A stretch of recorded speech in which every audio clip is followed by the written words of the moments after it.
Today's date is January 25th, 1996. The survivor is Selina Biniaz, maiden name Karp. The interviewer is Carol Stolberg. We are in Camarillo, California, in the United States of America. The language will be English.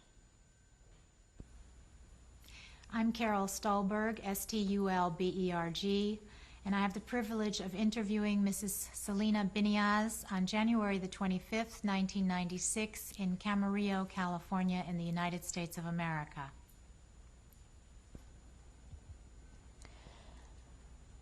This is January the 25th, 1996. We're in Camarillo, California, with Mrs. Selina Biniaz. Mrs. Biniaz, can you please spell your name for us? Well, the first name is C-E-L-I-N-A. The last name is B like in boy, I-N-I-A-Z. And what was your name at birth? Karp. Selina Karp, K-A-R-P. And where were you born? I was born in Krakow, Poland. And when were you born? On the 28th of May, 1931. So how old are you today? 64. What were the names of your parents? In Poland, it was Ignacy Karp and Felicia Karp.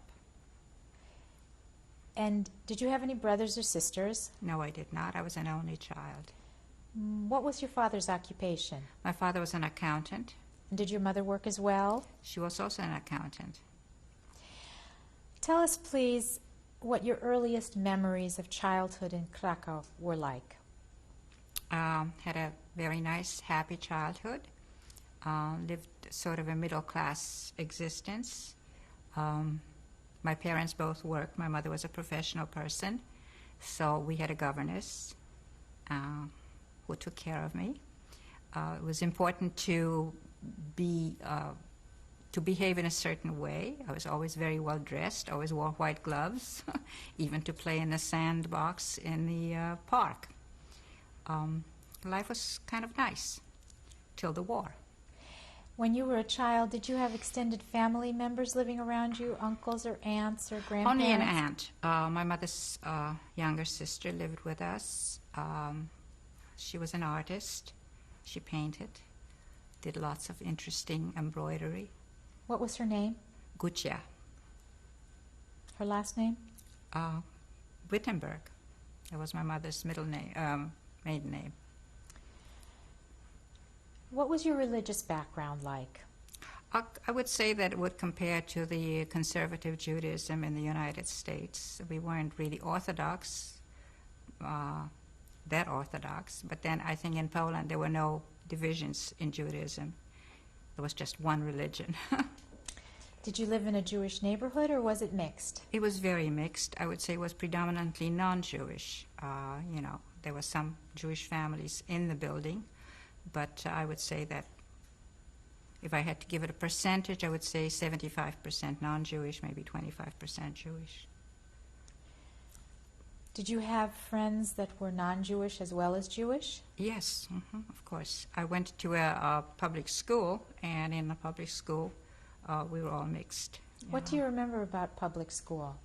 Well, I only went to 2 grades, so what I remember is mostly first grade and second grade. I remember my first grade teacher's name, and it was Mrs. Jablonska, which meant apple. What do you remember about school? I enjoyed it tremendously. I loved learning. I remember saying to my mother, I will never learn how to read, but I did.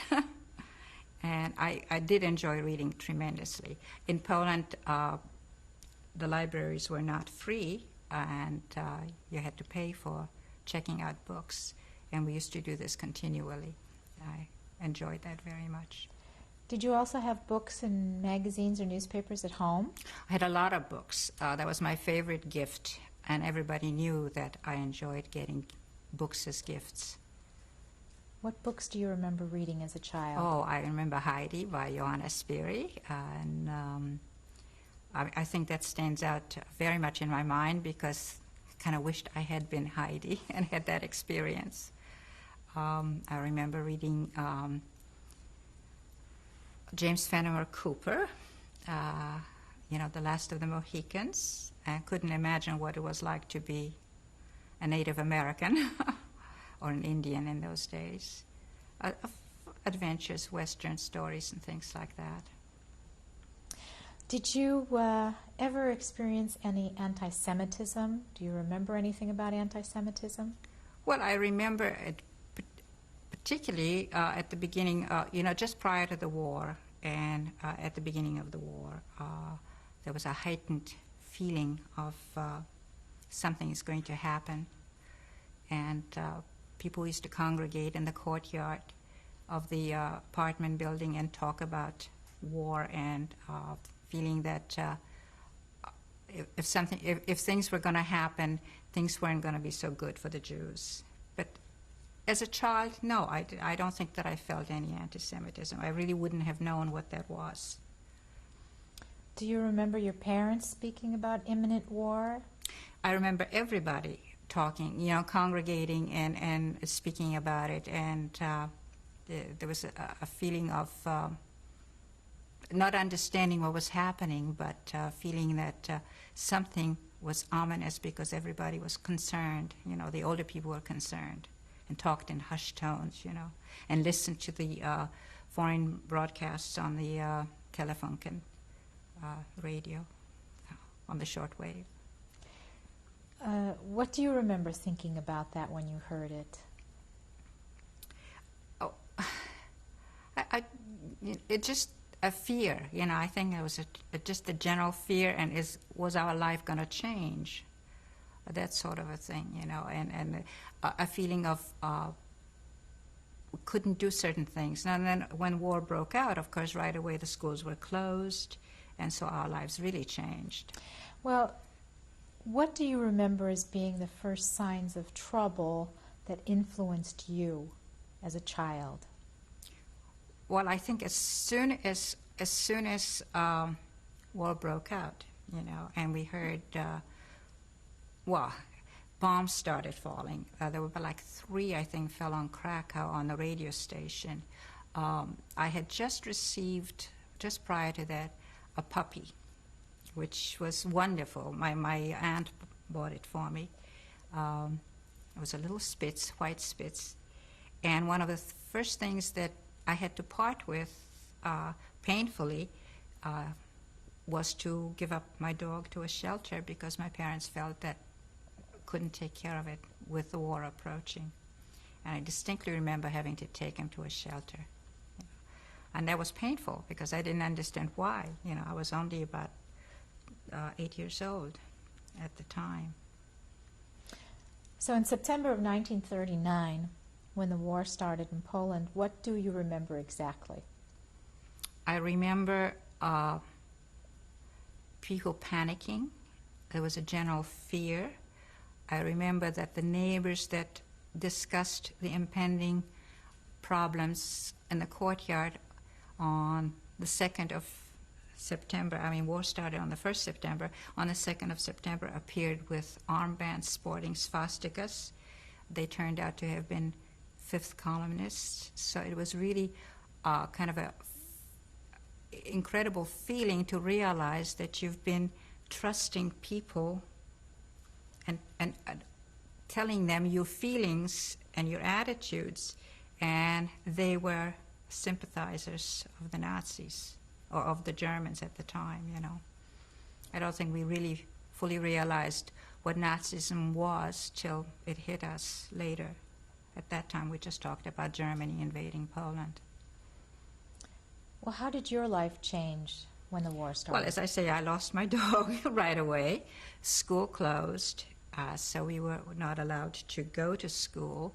We were sent for a very short time. Some of the Jewish families organized a Jewish school, and we were sent there for just a few weeks, really. And my father, of course, left right away. All the men, as soon as war broke out, all the men went east, on a long march, running away. So we were just left. All the women were left in the building. Then my father came back, fortunately, but there was this incredible fear, not knowing what was happening to my father, and I could sense that, I could feel it, I could see it in my mother. That was the beginning of it, I was just kind of totally unsettled life.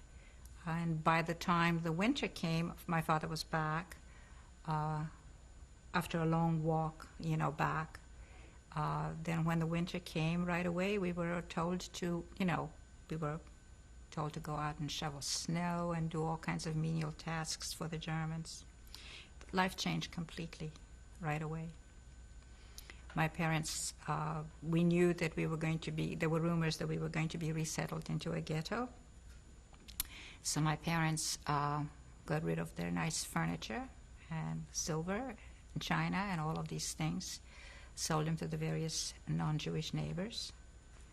And I think that it hurt my mother terribly because she liked those things.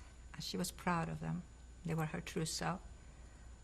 It had taken them a while to accumulate these things, And life just changed completely, You lost your sense, not that you ever had tremendous sense of security, but as a child I did. And at that point I no longer had that sense of security. It was totally replaced by the beginnings of fear, So what happened when you were told to leave your homes?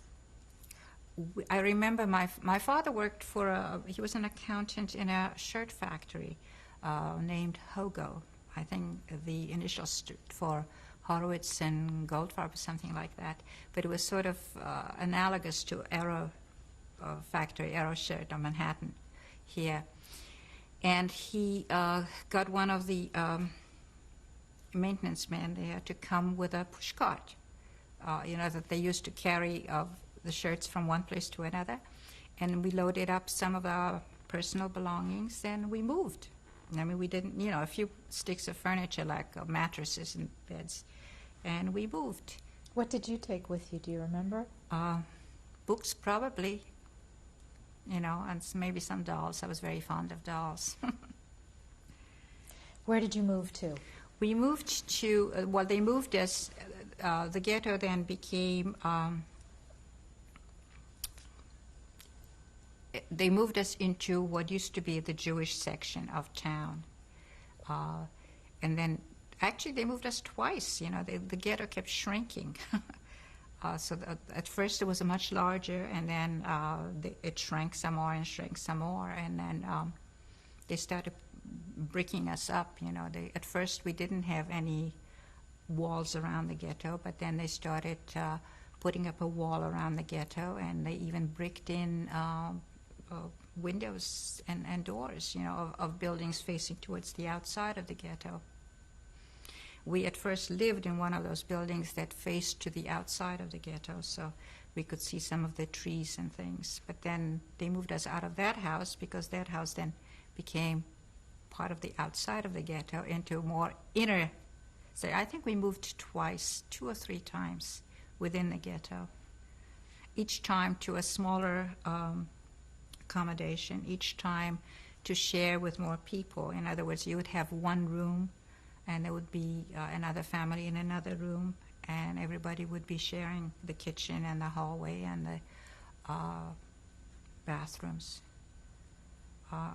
Life just became totally different, What about food and money? How did you come about that? But we still had, right away, as I remember, they closed all the bank accounts, Jewish bank accounts were closed, so my parents couldn't withdraw any money. But I'm sure that knowing the war was coming, I think everybody sort of put some money away and I think they sold a few valuable things. I mean, they got some money for the furniture, and I assume, I didn't question them at the time, but now in retrospect, I would imagine that that's where the money came from, and that that's how we paid for food, Jews tend to be survivors. What else do you remember about the ghetto? I remember as a child in the ghetto at first, it was not for a child. We were then squished together in a tight place, but there were lots of other children. So in a sense, there was more time to play. We didn't have school. So there was more time to play, more time to visit with other people. At first, it wasn't so bad, I mean, for a child. For the grown-ups, it must have been terrible. When I think about it, now that I'm a parent, it must have been hard. Did your parents work at that time? Yes, they did. They continued working. Both my mother then at that point joined. The Hogo factory was taken over, was given to a person named Madridge. And it became slowly turned from making shirts into making army uniforms for the Wehrmacht. It's sort of a parallel to Schindler making, emallied pots and pans, then making mess kits. Madridge then took over, and then my mother and my father both worked for Madridge in the office. My father ran the factory because he sort of knew it. He was, in terms of accounting and being able to predict how to make money out of this, I guess. And my mother worked in the office taking care of the books. What did you do during the day while they were at work? Just sort of hung around, really. I was all alone, really. They left the ghetto to go to work, and I was left behind, which I'm sure must have been very difficult for my parents. And then as things progressed and got worse and worse in the ghetto, as they, made the ghetto smaller by transporting people out of the ghetto, and at that point we didn't know where they were transporting them, except someplace. As the ghetto got smaller and smaller, it became evident that, at least for my parents, that the best thing would be for me to go out with them to work. So they were able to, through knowing somebody, to get a blue card for me, which was a work permit, really, to go out of the ghetto. For a while there, I worked in the ghetto. I worked at a paper cooperative. They only employed children, really, licking envelopes, making envelopes. Also worked at a brush cooperative, making brushes, sticking, the bristles into a brush and pulling it with a wire. But that was not very long that I remember. My parents were able to fake my age, make it 2 years older, to allow me to go out of the ghetto with them, and got the blue card for me. And then I joined them, going to Madridge, out of the ghetto, and I then started working on a sewing machine. What exactly did you do? Sewed uniforms. Exactly, sewed uniform. You know what piecework is? That's what I did. Everybody gets either a piece of a sleeve or a piece of a pocket, and you work on it. And how old were you at this time? Well, let me see. I must have been 9 or 10, and they made me 2 years older, so I would have been, according to the records, 12. But how old were you really at that time? Between 9 and 10. And what year was that? Must have been 1940 or 41, someplace in between there. Probably right about there, I'm not exact on the figures because I don't really remember the exact times that the ghetto got smaller and smaller, except that I think in 1943 it closed completely, and we were transported to, that was the last selection, we were transported to Plaszow, which became a labor camp. At first it was a labor camp, then it became a concentration camp. So when you say it was the last selection, what do you mean by that? What do I mean by that is that one day they came in, and I think this is what is shown so very well in Schindler's List, because, except that I don't think, rightly so, it was not shown in its complete horror. because what really happened is that the German, well, I don't know whether they were SS or soldiers or whoever, took some of the children and absolutely knocked their heads on the walls. They swung them by the legs and killed them that way. It was a horrible experience. Did you I saw witness it, this? yes. We all saw it. You know. What did you think as a child at that time? I was afraid. I mean, what did I think? The overwhelming emotion that has probably ruled my life has been fear, fear of authority and fear in general.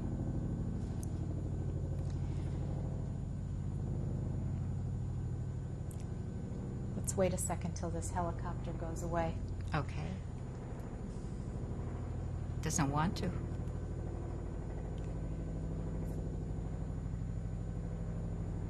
Let's stop for a minute. Okay, now the helicopter's gone and we can go back to what you were saying Right. about your feelings at that time. As I said, you know, the overwhelming emotion that I remember was fear. You know, not so much anger, but kind of a questioning, how could anybody do anything like that?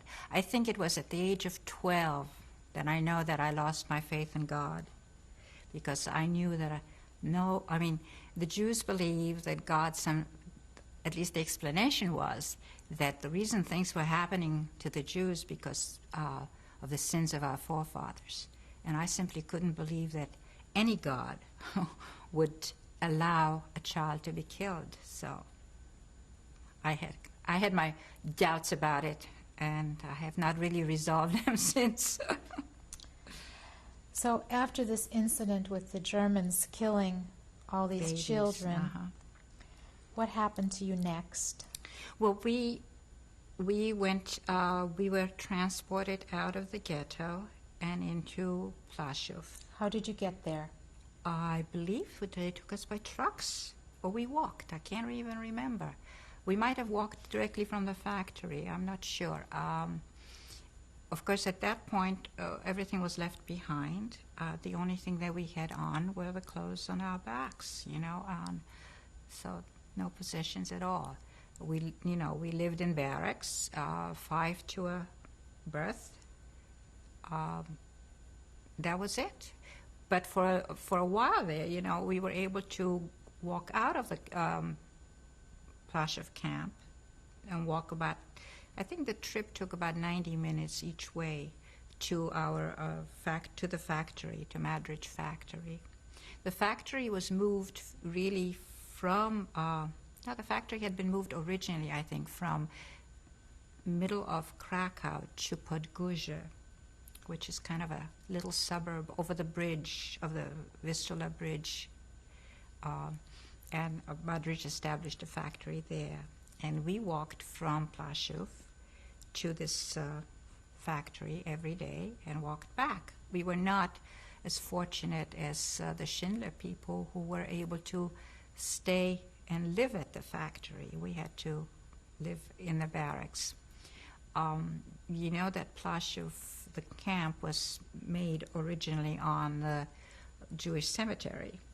So they crushed the stones. So we walked every day over people's names, you know. So that was kind of humiliating too, especially to people who had, relatives buried at that cemetery. That was the largest Jewish cemetery in Krakow.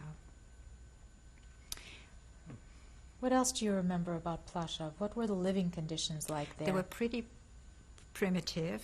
I mean, all we had were the barracks. And, you know, Poland gets very, very cold in the winter, so we shivered. We were every morning, early in the morning, we were called to the Appellplatz, which was a counting place where they, lined us up in fives and counted us.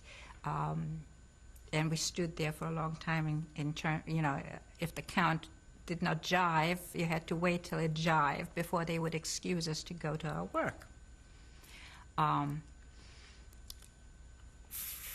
From the time we started going from the ghetto to the factory, we always walked in fives, and that sort of became, after the war, it was very difficult to walk alone. You always looked on either side of you to see whether you had your teammates with you or your, people from your five. But for me, that was very good because I was a child, and though I was tall, by being able to walk amongst other five, I was not as prominent. So that's, that was a security measure for me. Were there other children with you at Plaszow? At the time, yes, there were quite a few children still, in Plaszow, as long as it was a labor camp. But then one day, they had a selection in Plaszow, and they took a lot of the children away, and some of the children hid themselves in the latrines, that's how they survived. I remember we smuggled a couple children out in our fives, in sacks between us, out of the camp. And then once the camp became a concentration camp, we no longer could go out. And so Madrid established his factory in the camp, in some barracks, away from the living quarters. At that point, of course, in Plaszow already, one other thing that happened when the ghetto closed is that my father, of course, then became part of the men's section, and my mother and I became part of the women's section, and we weren't reunited again till after the war, except at work. We saw each other at work, but in terms of living areas, the men were the men, and women were the women. Did you have any outstanding memories that you'd like to share with us about any experiences at Plaszow that happened to you? Well, I witnessed a couple hangings of young boys. He happened to have sung a song or something, and they hung them for that. I witnessed the killing, shooting somebody right in front of him. I was in the barrack looking out, and I saw him. He came. It was a relative of Hilowitz, who was probably the most prominent capo, Jewish policeman in the camp. And he came and shot this guy, and the woman, his wife, ran out of the barrack to see what was happening, and he shot her too. Who did the shooting? Get did. Amon Get? Amon Get, the commandant of the camp? The commandant. So that's one outstanding memory that I have. Having to watch somebody being, the hanging was terrible. Being made to watch beatings of women, that was horrible. And always being afraid that we might be singled out for something like that too. The fear was just incredible. I'm going to stop you right Okay. there, and we're going to change the tape, and we'll start off. All right. Put the new tape in. 5th, 1996, in Camarillo, California. Mrs. Biniaz, you were telling us about your constant fear at Plaszow and your experiences with Amon Get, the commandant. Did you see him often there? Quite often. He took great pleasure of frightening people. So he would enjoy walking through the camp with his two huge Great Danes. And he got enormous pleasure out of putting fear into people. There was just, he was a very evil man. I also distinctly remember one day he came to Madrid, spoke to my father, and all of a sudden we saw my father walking with him down the road. Well, it was incredible fear because we didn't know whether my father was going to return, but he did come back. I don't know what it was all about. But you see, Madrid was friendly with Get, just as Schindler was friendly with Get, in a sense that they were supplying Get with all kinds of goodies, That's how, the bribery worked. And so we had a certain amount of protection as long as we worked for Madrid. Madrid was a wonderful person. He and his companion, Mr. Teach, they were really classy two people who somehow just got caught. There were a lot of Germans and Austrians who were caught in the situation, none of their doing really, and they did the best they could. They did bring in food for us. Madrich brought in loads of loaves of bread for the people, for his workers, and medications. They were very decent people. So how long did you actually work at the Madrich factory? I worked at the Madrich factory till the concentration camp closed, which was, I believe, now I have a hard time remembering whether it was September that the camp actually closed and we were all shipped to Auschwitz. Well, it was at that time that Schindler came to Madrich and made him a proposition and said, you know, I'm taking my people to Czechoslovakia. Why don't you reestablish a factory in Czechoslovakia? And Madrich said he didn't want to. He had had enough of the whole thing. But Schindler said to him, well, then I'm making a list of people that I'm taking with me, and I am, because we're friends, I want you to give me some names from your people. And that's how we got on the list, on Schindler's List. And that's how we survived. It was really thanks to Madrich, who was grateful really to my parents for having worked so well for him, you know, that he put us on the list. He put on quite a few people from the factory on the list. And that's how we got on. Do you remember Madrich's first name? I'm trying to think of his first name. I know that Teach's first name was Raymond. Madrich's first name. I may think of it. I don't know. So when they closed the concentration camp, how did you find out you were going to Auschwitz, or did you find out you were going to Auschwitz? We found out when we ended up in Auschwitz. We were put on we thought we were, the men were shipped earlier, and the women were then shipped in the cattle cars, and it took quite a few days. It took some time. We didn't really realize that we were going to Auschwitz till we arrived there in the middle of the night, and they emptied out the cars, and we saw where we were, and it was a very frightening experience. While you were in the cars those 3 days, the cattle cars, what was that like for you? Well, it was hard. We were all cramped together. We had no water, no food, nothing. But I think, and the fear of not knowing where we were going, really, I mean, we were being, the reason it took so long, I mean, Krakow and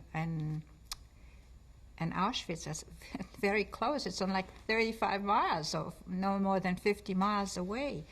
But because the Russians were approaching, there were many trains being shunted over to different sidelines, side rails, and that's why it didn't take 3 days. It just took a day and a half, I think. It took us 3.5 days to go from Auschwitz to Czechoslovakia. That was the long trip. But we ended up in Auschwitz in the middle of the night, and that was a horrible experience. Describe what you remember. Fear, smell, burning flesh, shouting, orders, not knowing which way to, music being played, slush on the mud on the road. The Germans barking at us, get out, get out, get out, from the cattle cars, finding ourselves on this, and realizing where we were, and, the fear that that was the end, Were you with your mother at this time? All the time. I was with my mother all the time. And, of course, the first place they took us to, they walked us into the sauna, which is the supposedly the delousing room or whatever, but we at that point already had heard what happened in Auschwitz. So when they told us to strip and take our clothes off, and they shaved our heads and all that, and they shoved us into the shower room, we didn't know what to expect, whether we were going to have the gas or whether we were going to have actual water. It was a horrible experience, you know. When the water finally came, it was just like we couldn't believe it, you know. And what happened after that? Well, they gave us clothes. I mean, they took our clothes away and they gave us their clothes. So we no longer had anything of our own anymore at all, you know.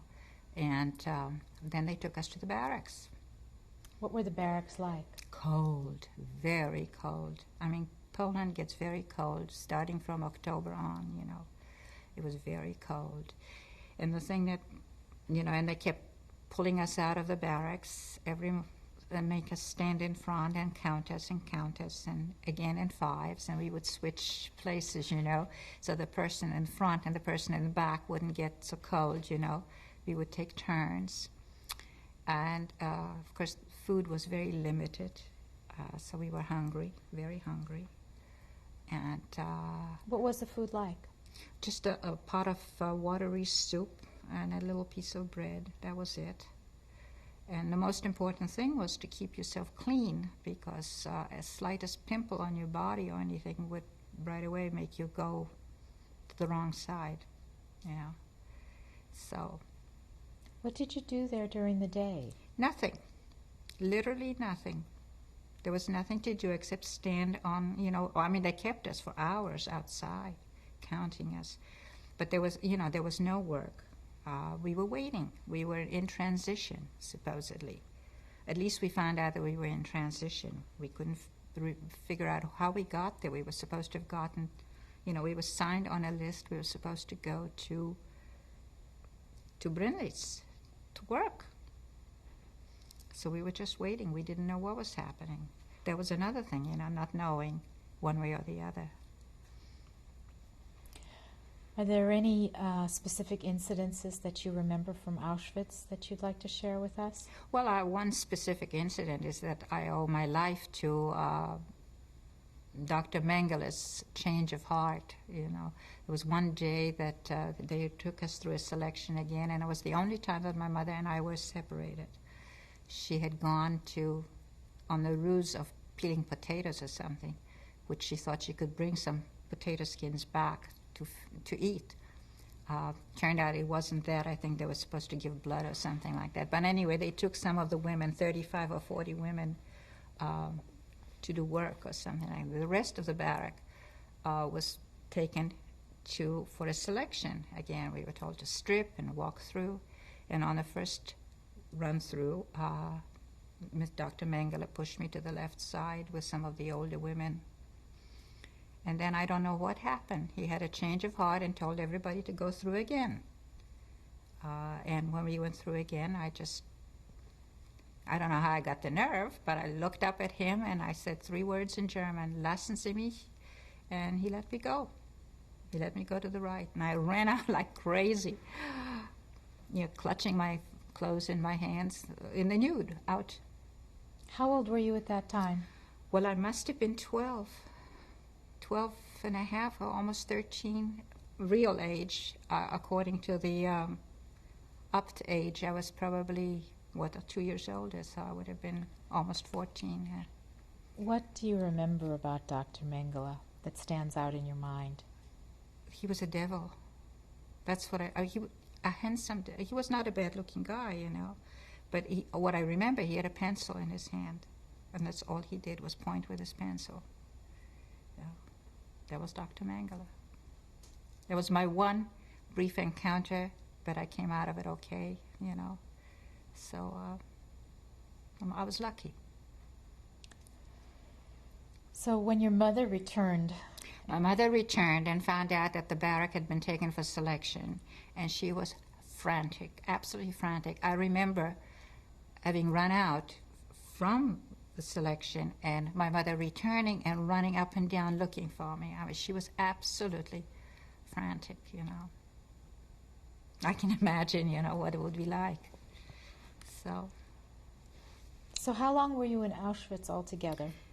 I'm trying to remember when he got us finally. Schindler actually came. Well, now, I see, that's another thing. I really didn't know that he actually came for us till I found out later that it was only through his interference that we finally got out, you know, because all of us, we were lined up to go.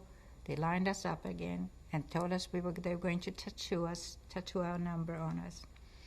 And and I was even asking my mother, is it going to hurt? Is it going to hurt? And then all of a sudden, they shoved us into the cars, and we went off without the tattoos. We couldn't, everything was just, everything happened, and you didn't understand why. We were there definitely through a lot of snow and cold, so I would have to say we were there through November and part of December. I would think so, and then it took us about 3.5 days to make the trip from Auschwitz to, my mother got very sick. She had pneumonia. She really got very, very sick.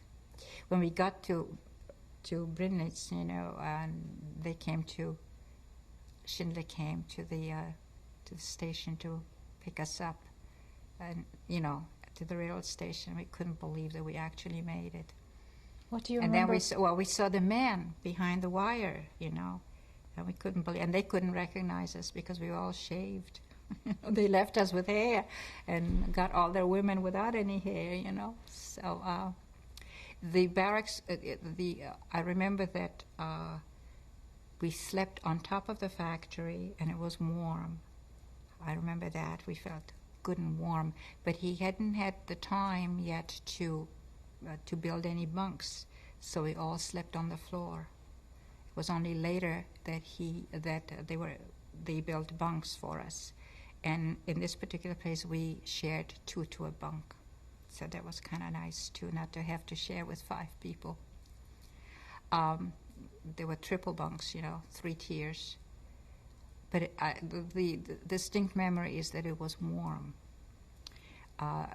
Again, he got us some soup and some coffee, and we each got a round little bowl and a pot, which my mother still has to this day, red enameled pot, enameled pan. The pan was for soup, the pot was for coffee, which you could call it coffee. I mean, it was just water, really, and a piece of bread. But one of the problems, we felt safe with Schindler, but one of the problems is that there was really no food. At that point, this was towards the end of the war, and supplies were very hard to come by. There were quite a few sick people at that point. The trip was very hard. In the cold cattle cars, a lot of people got sick. It's a problem, What happened with your mother's pneumonia? My mother, she was absolutely remarkable. She was very, very sick, and there were no medications, She got finished with the pneumonia, but she had kidney problems after that. She was very swollen towards the end of the camp, We all were kind of sick. I had in Plaszow, I had my experiences. I forgot to say that. I had contracted scarlet fever and ended up at the epidemical hospital, which was kind of dangerous at the time, to be sick at all. But at the hospital, unfortunately, as I got over the scarlet fever, I caught typhoid fever because there were no sanitary conditions. And that I got over the typhoid fever, but that left me with jaundice. I was kind of yellow for a long time, and that left me with a liver impairment, which then flared up in Brinnitz. And I ended up in the infirmary with kind of an enlarged liver. And it was only through the good graces of Mrs. Schindler, Emily, who every day came with a pot of farina that she had cooked herself, and fed us sick people, that we survived, really, because that was the only nourishment that we got. So that was the story. I worked there, too. I mean, we all worked on the machinery. What did you do on the machinery? Well, to start with, another girl and I, we were the youngest there. According to Schindler, we had the small hands that were able to fit into the large machinery and clean the large machinery from inside out. And that's what we started doing. We cleaned the large machinery, And then I worked on a lathe, and then I worked on a calibrating machine for a while. And the interesting thing is there was a row of us on the calibrating machine, sitting there and measuring the items as they came off the assembly line to make sure that they were correct, and they weren't, of course, but that was the idea. I mean, Schindler didn't want us to produce anything that would work. Did he tell you that? Yes, he did tell us that. I mean, he told the supervisors that, and the calibrating machines were fixed in such a way that if somebody checked it, it would show right, but it wasn't right. But the interesting is, as we said on the line, with the calibrating, everybody talked about food. And they talked about the elegant dinners and elegant desserts that they would prepare and cook. And I mean, it was incredible the way they talked about, fancy meals, as if that gave, that's all they talked about was food, because we were so hungry. I think that was the reason for it. While you were working at Brinlitz, did you see a lot of Schindler there? Yes, he used to come on the factory floor quite often. As a matter of fact, one day he was visited by Mr. Teach from Madrid factory, who came to visit. And they came by as I was cleaning one of the machines, and they stopped by, and Mr. Teach spoke to me and asked me, how things were, and if there was anything that I would want. And at the time, I was wearing still the clogs, the wooden clogs, and it was winter. And I said to Mr. Teach, if only we could have shoes. About a week and a half later, a load of, they weren't shoes, but they had, they were wooden soles, but at least they had some sort of a canvas tops, was delivered for the women. Now, I don't know whether Mr. Teach did it or whether Schindler did it, but Schindler was with him. It was nice to have gotten some shoes. And then another time, Goethe came to visit. What do you remember about that? I remember we were lined up to greet him, and Schindler walked through with Goethe. And of course, in Plaszow, you didn't dare lift your eyelids to look at Goethe. I mean, your head was always down. Well, we felt so protected by Schindler that we looked at him. For the first time, we really looked in the guy's face. And it was a good feeling, to be able to look the monster in his face. It was even better later on in Poland, when we returned to Poland after the war, to find out that he had been caught, judged guilty, and was facing hanging. Just what he meted out to other people. So, what do you remember about the end of your stay at Brinlitz? How did things change? Were your SS guards still around? What happened? Well, it was interesting because the war, we had underground radio that we listened to, so we knew that the war was over on the 7th of May. And of course Schindler left with some other people who escorted him out into the American zone. However, we were waiting for the Russians to liberate us. We were surrounded by the black shirts. There were huge groups of them still in the surrounding woods of Czechoslovakia, or at that area anyway.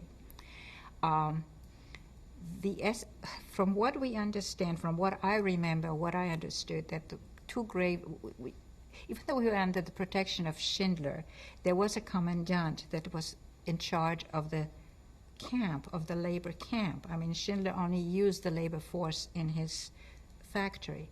The commandant was supposedly in charge of the prisoners. Supposedly there were 2 huge graves dug already for us. Now, I don't know whether that is true or not. That's what I heard.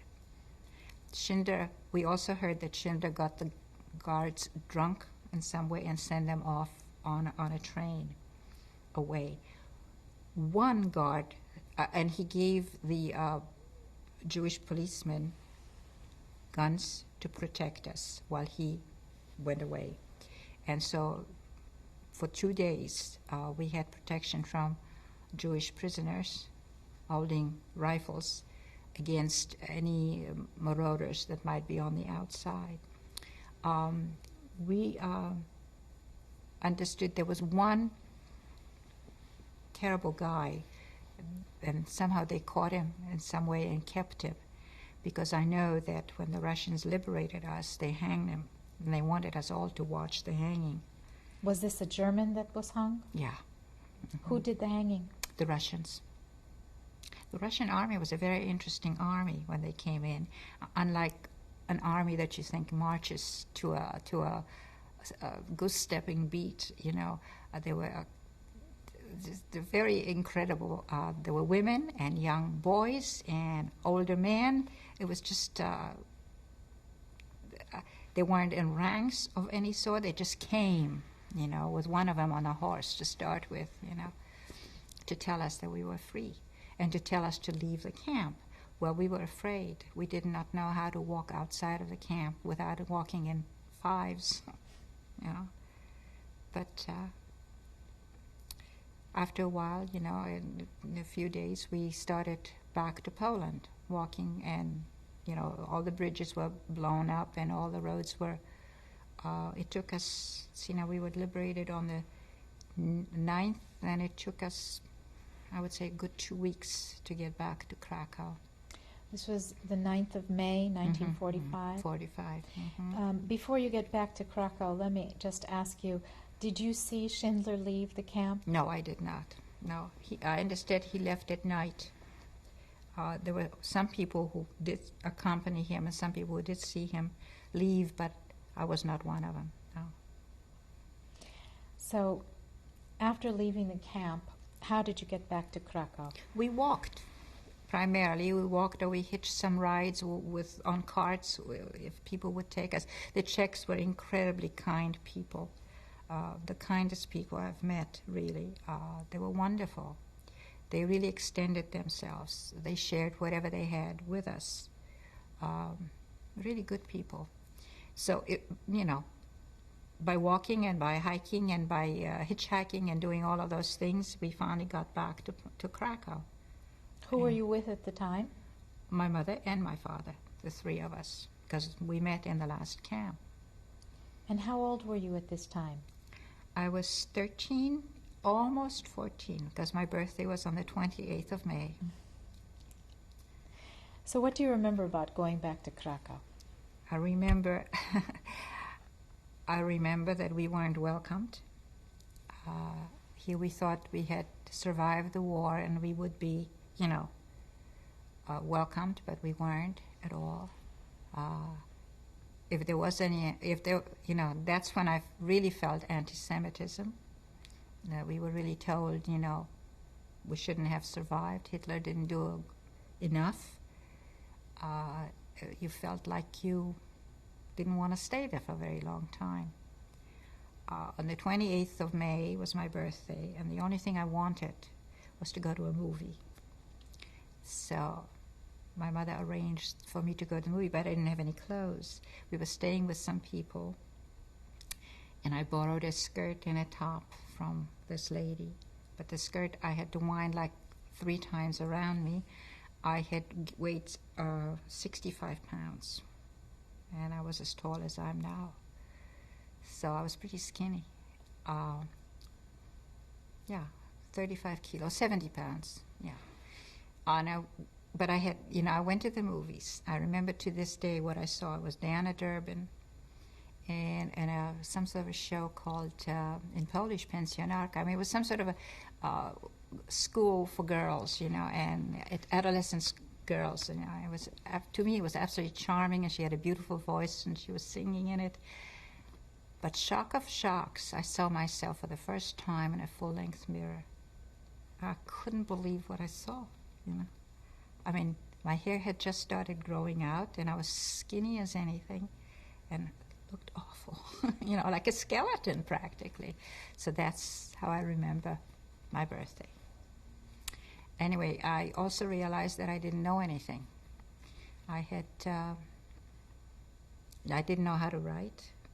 I knew how to read, because one of the things I forgot to tell you was that in Plaszow, they brought books from all over to burn them. And the women who were in charge of burning the books used to steal them under penalty of death. hide them on them, bring them back to the barracks, and pass them around to read at night, you know. And we would just, so we read, you know, by the nightlight. I knew how to read, but I didn't know how to write. And I had lost, you know, I was 14, and I only had 2 years of school. So the important thing was to get caught up. So I started learning as quickly as possible. My parents got me a tutor, and I tried to cram in as much as possible. Was this in Krakow? That was in Krakow. We got there, as I said, in May, and I had this summer to do it in because I was trying to make it into school in September. And I took the exams, and I made it into the gymnasium. I made up 6 years of school in one summer and made it into, I was only 2 Jewish girls were accepted. I was one of them.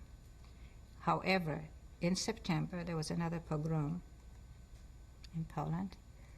And it was at that point that my parents decided, they went back really to see if there was anybody left from the family.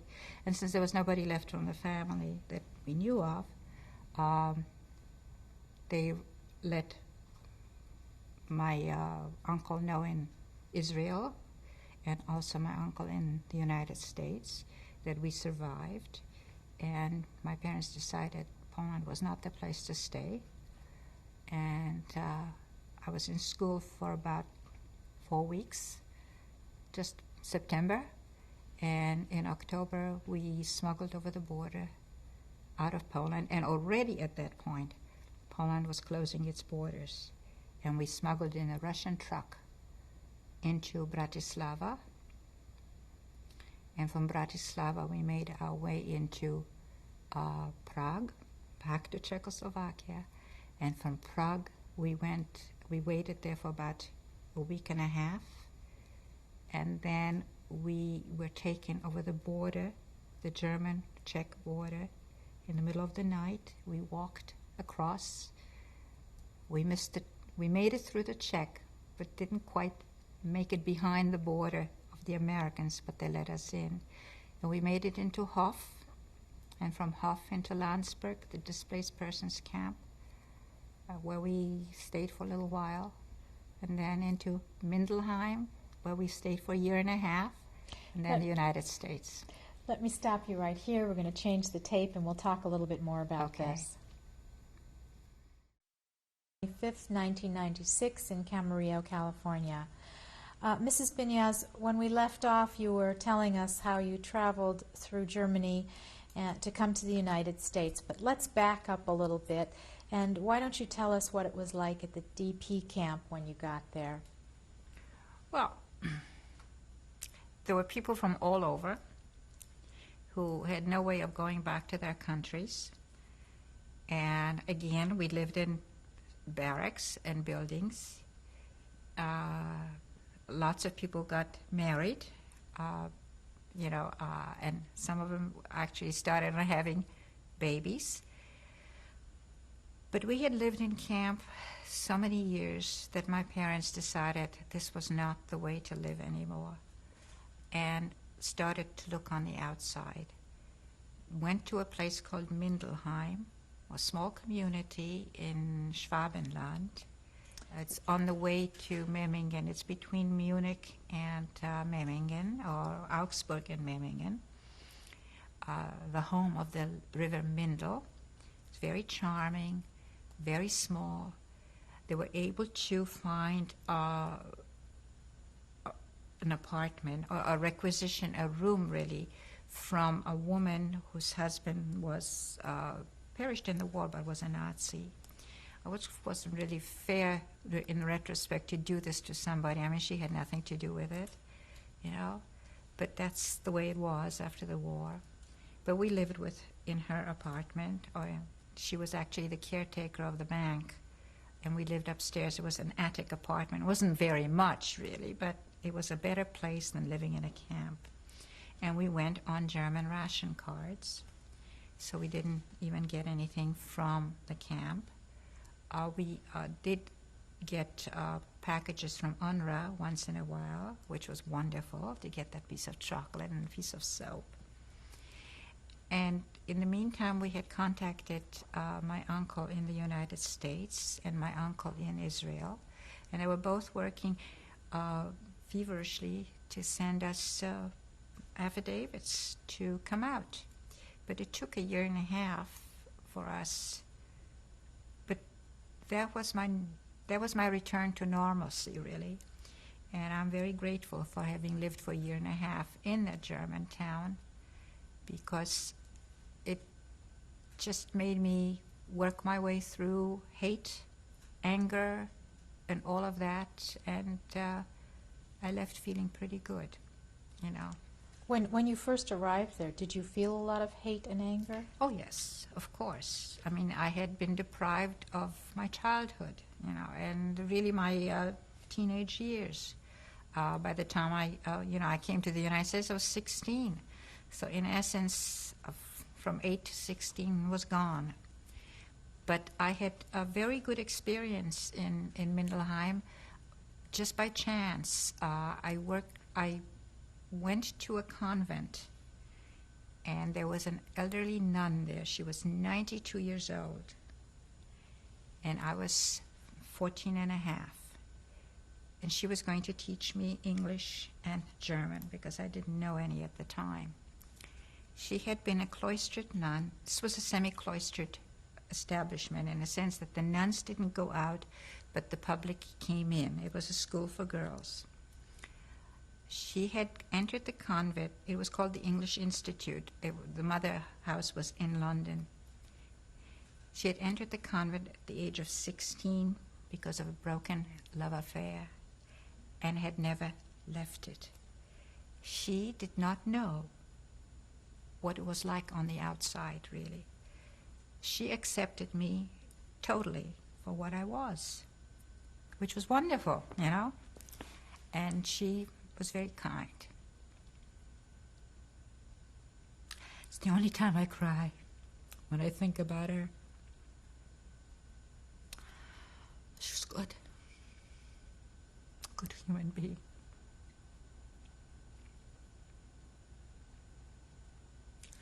I had a good relationship with her for 2 years. I mean, 1.5 years. And then we kind of corresponded in the United States when I came here. She died at the age of 94. I have her letters. There's some good Germans. Not everybody was bad. I think living in Germany taught me one thing, that evil can happen anywhere, with any human being, if you give it a chance.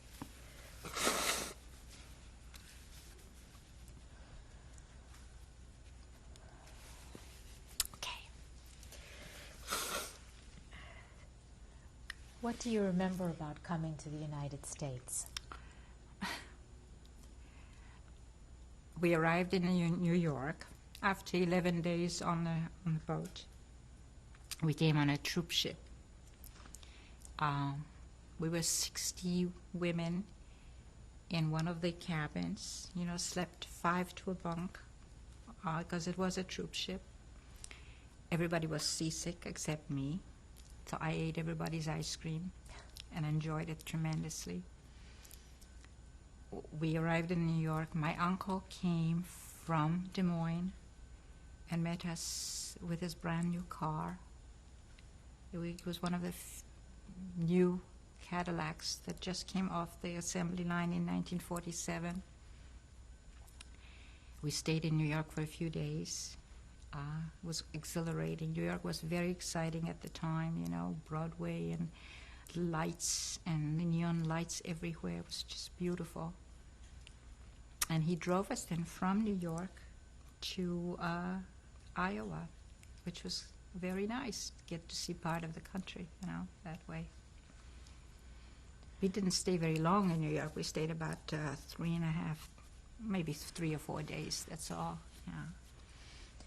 So, when you began your new life in Iowa, what did you do? Did you become a student again? Did you work? Right away, as a matter of fact. Right away, as soon as we got to Des Moines, it was in the summer.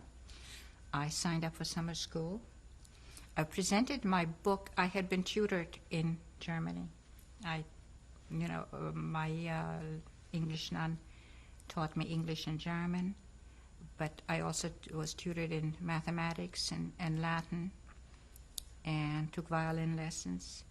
And fortunately, I brought all my notebooks with me, and I submitted them to the high school, and they looked them over, and they said that I had covered enough material to enter the 12th grade.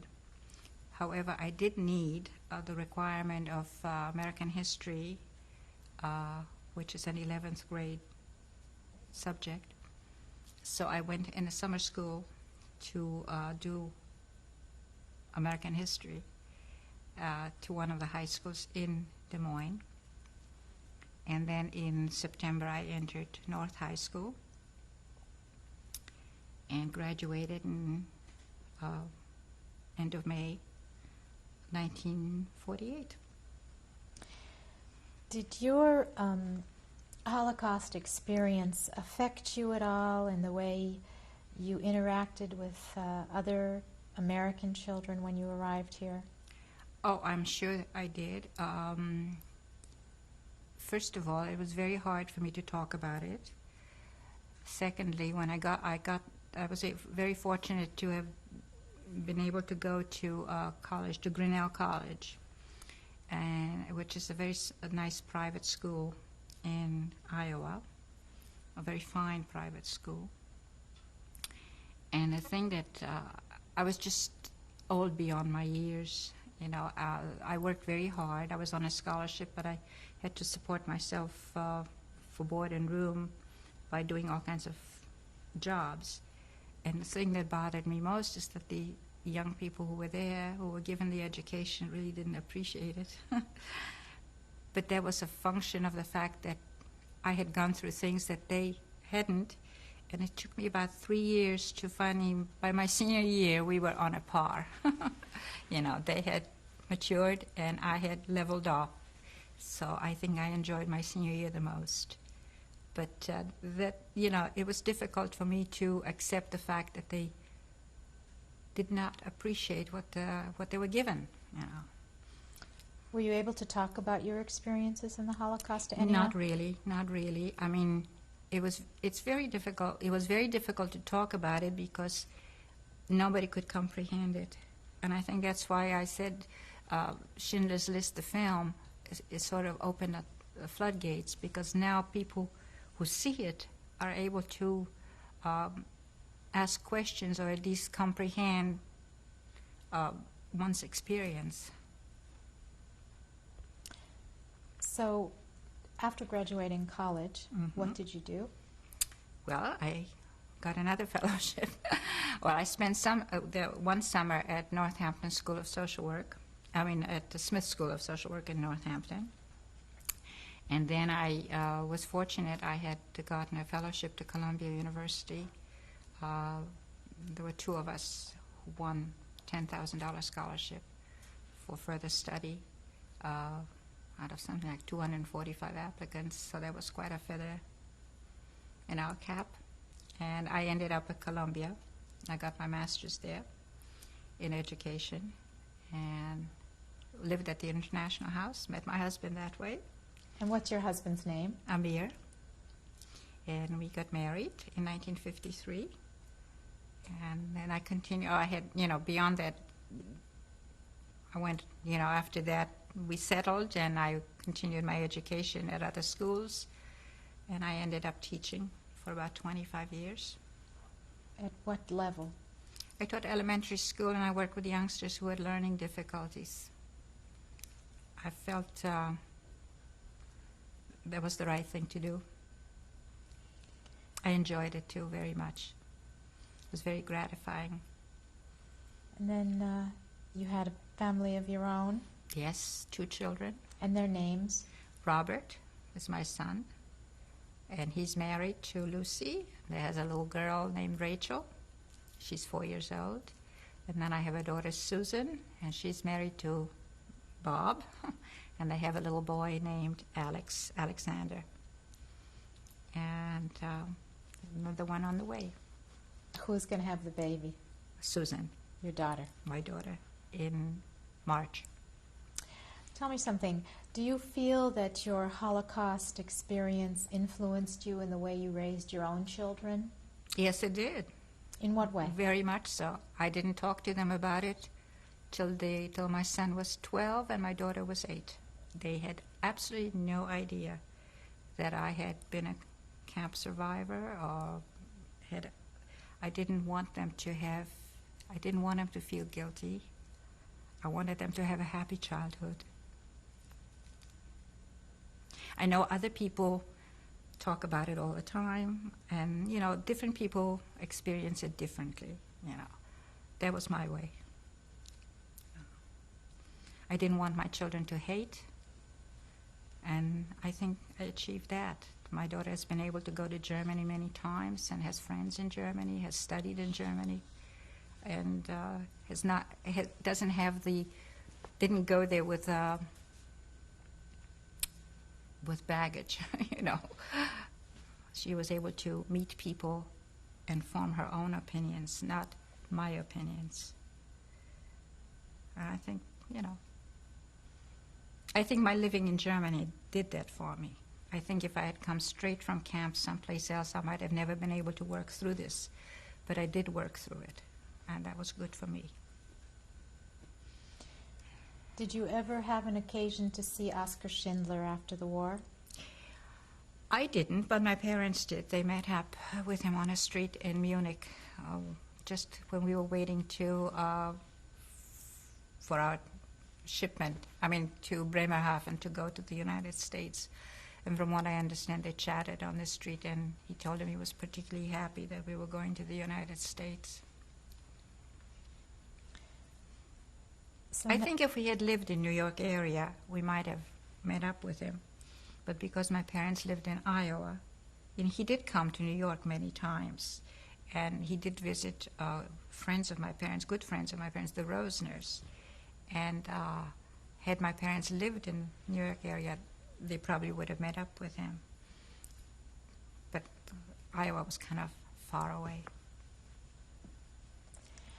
Now that it's over 50 years after the war, is there any message that you would like to leave for future generations, for your own children and grandchildren? Yeah. Don't hate. Try to live with your neighbor. Accept people for what they are. Everybody has something to offer. Nobody's better than anybody else. Those are my feelings, Try to see the good in people. Whether it can achieve it, I don't know. But, that's it's the way.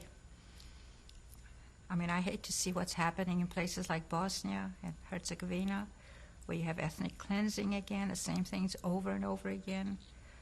The hatred that goes on in Israel. These are all human beings. They all eat the same way, drink the same way, They bleed the same way. So that's my message. Thank you very much. We Thank appreciate you. your taking the time to give us your testimony today. And now we'd like to meet the other members of your family who are here and look at some of your pictures. Okay. Mrs. Binyaz, would you please introduce your lovely family to us? I'll be delighted to. This is my mother, Phyllis Karp, who is visiting here from Des Moines, Iowa. She's been here, she wants me to tell you, 6 weeks, visiting in Camarillo. And this is my husband, Binny. We call him Binny for short, but actually his name is Amir. And he lives here. I hope so. Mrs. Karp, why don't we start with you? Would you tell me, please, do you think that your experience in the Holocaust influenced you in the way you raised your daughter? You mean after the war? Well, not really. We raised her the way, we thought we did the best, but not influenced by the Holocaust, no. We were very happy and lucky to have her, you know. And we couldn't do enough. I mean, we didn't do so much. She did it all by herself. It's the truth. She was our pride and joy. Ah. I always say we didn't have the quantity, but we had the quality. Oh. This is embarrassing. Well, this is a wonderful No, it is thing. not. It's the truth. And Her father was he was so proud of her, always talking about her accomplishments. I showed off because we had it framed in the second bedroom. And every time he was proud if somebody came to visit us, you know, to show how proud, how smart his daughter is. And Bini, That's me. why don't you tell us a few things about your lovely wife? What have you got to add to this testimony? I think my mother-in-law was very eloquent about it. I think Selena is probably one of the smartest ladies I've known, one of the smartest people I know. And she's a great mother. She's very caring. She's a caregiver. And I'm just as equally as my mother-in-law proud to have her in the family. And how long have you been married now? I think you better help me with that. 42 years. Thank you very much. We appreciate you taking the time to be with us today. May I add something? Yes, please. You know, my husband was sick for a while, 2.5 years, and she was just wonderful. Leaving her husband alone here and coming to Des Moines to stay, to help me out, you know. It's something, you cannot buy it, That's what every daughter should do. but they don't. Wow. You're exception. It's true. Well, thank you very much. We appreciate your time. And now we're going to take a look at some of your pictures. Okay.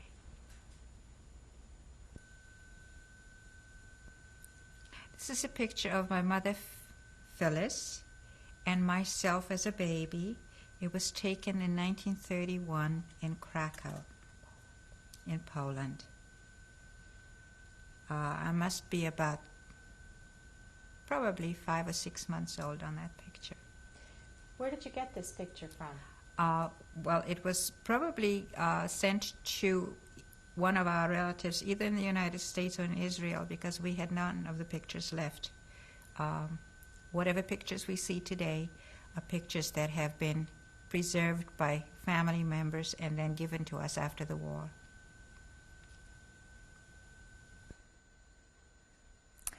That is a picture of my mother and myself. I'm about 2 years old there, less probably, 1.5 or 2, on a street in Krakow, Poland, probably taken in 1933. And give us the name of your mother and yourself again, please. My name is Selina, and my mother's name in Poland was Felicia. Felicia. We went by the name of Karp.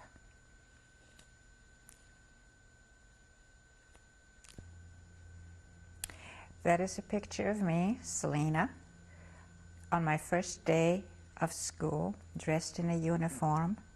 I'm 6 years old, and I'm going to the public school called Adam Mickiewicz, named for the Polish poet. It is taken in the courtyard of our apartment building at 22 Krupnicza, ulica Krupnicza in Krakow, Poland. And the year would have to be then 1937, September of 1937.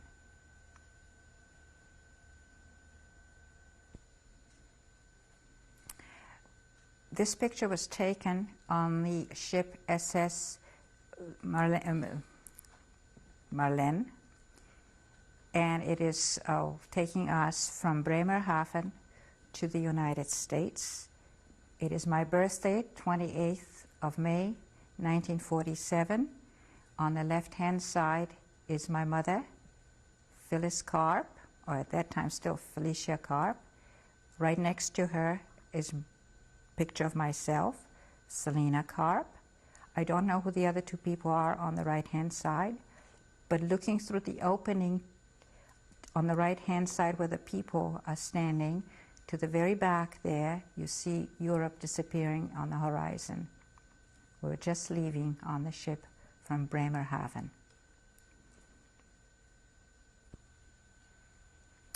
This is my concentration camp number, 76318. The KZ stands for Konzentrationslager Auschwitz. Since we were the 300 women who did not get tattooed in Auschwitz, we received these numbers to wear on our uniforms. What does the red triangle stand for? Do you Jew. know? That's how they designated the Jews, was with a red triangle? Either with a Star of David, a yellow Star of David, or the red triangle. Actually, the red triangle also meant prisoner, you know. In 1948, I attended the Encampment for Citizenship, which was sponsored by the Ethical Culture Society of New York. The encampment took place at Fieldston School in New York City. Mrs. Roosevelt, Mrs. Eleanor Roosevelt, was a sponsor of the encampment, and we would go to her estate in Hyde Park for a picnic on the lawn. I took this picture of her while she was talking to us with a little brownie camera. She was a wonderful lady, as you can see that in her face and in her smile. She was very interested in the young people and in the experiment in living together of various races and religions.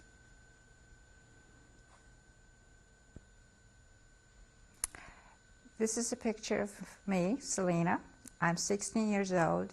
This is 1947 in July, my first summer in the United States. This picture was taken at my uncle's house in Des Moines, Iowa. I was a teenager. In 1993, the film Schindler's List was produced and opened to various theaters. This is a picture of my mother, Phyllis Karp, my father, Irvin Karp, and the little pot my mother is holding, the little red pot, is the pot we received at Schindler's factory from which we drank our hot liquids. My mother has kept it all these years as a reminder of what it was like to be in a camp. Where was this picture taken? The picture was taken by the Des Moines Register people in the Des Moines, Iowa in 1993. This picture was taken in 1989 at Yad Vashem on the Alley of the Righteous in front of Schindler's Tree. On the right-hand side is my mother, Phyllis Karp. Next to her is my father, Irvin Karp, and I am on the left, Selina Karp Binias.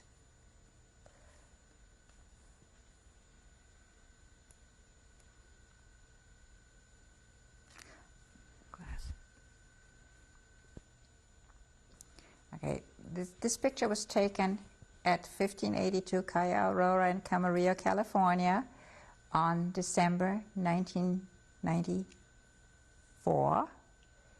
And the people in the picture are, on the left, myself.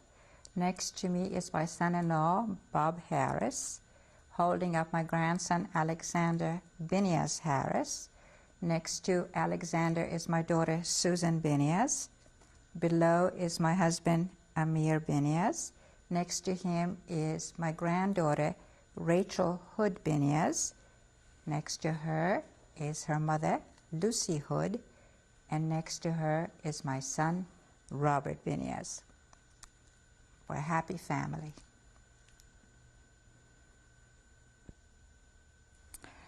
Since I'm a survivor of Schindler's List, I was invited to the preview of the film.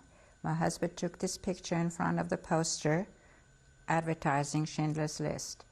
This was the first time I saw the film, I was incredibly moved by it, as was the entire theater. There wasn't a sound emanating from anybody, even after the end of the film, except some people were crying. I think the film was exceptionally well done. I think Mr. Spielberg did an excellent job with a very difficult a very difficult topic. And I think he sort of opened people's eyes and ears to what was happening at the time, and has made it possible for a lot of people to come forth and speak about their experiences. I know I did not speak about my experiences for over 45 years, and it was only after the Schindler's List film was shown to people that I started talking about it. So I think even for me, Mr. Spielberg made it happen. And I hope he's made it happen for a lot of people. Thank you. Thank you very much.